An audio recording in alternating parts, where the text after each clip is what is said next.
Today I've got a secret to share with you. Shh.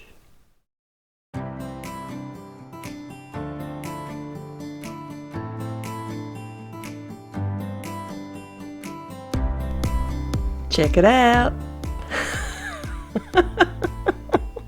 How much fun is this? Hi, it's Therese from Lostinpaper, and today I've got a shaker card, not just an ordinary one.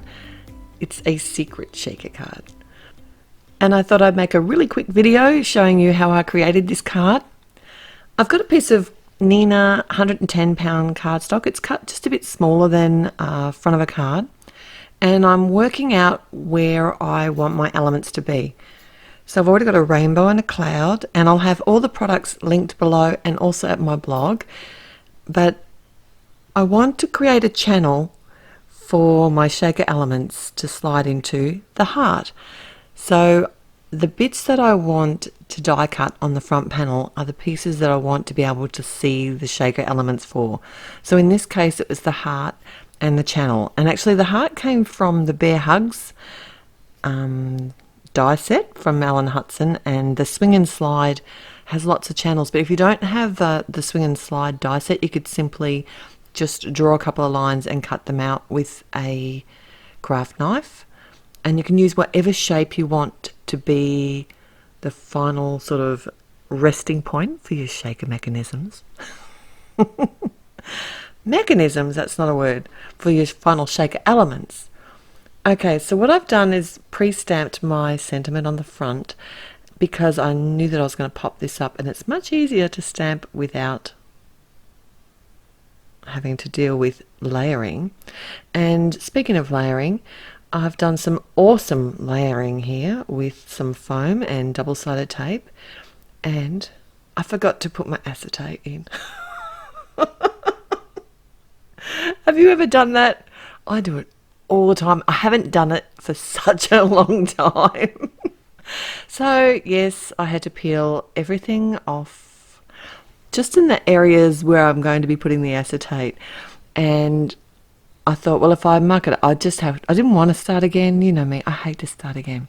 So now I've added some adhesive around the heart and the slide element, and I'm slipping in some acetate and crossing my fingers here. And it worked. I couldn't believe it. So what I've done here is, if you have a look at this, I've actually got the channel going, and at the top, sorry, I've created like another block there for the shaker elements to be hidden within. I should have made it bigger because look how much I'm putting in here. I wanted the whole heart to have these vivid brights, like the whole thing to be covered with them. But it is actually hard to fit them all in the top portion of the element. Not that it really matters, it's fun, it's a card, and it worked. But if I did this card again, I would actually make that top portion a bit bigger. It's going to be not seen from the front anyway, as long as you've got enough foam and no gaps for your shaker elements to fall out. So I gently removed my acetate because these little vivid brights will go everywhere.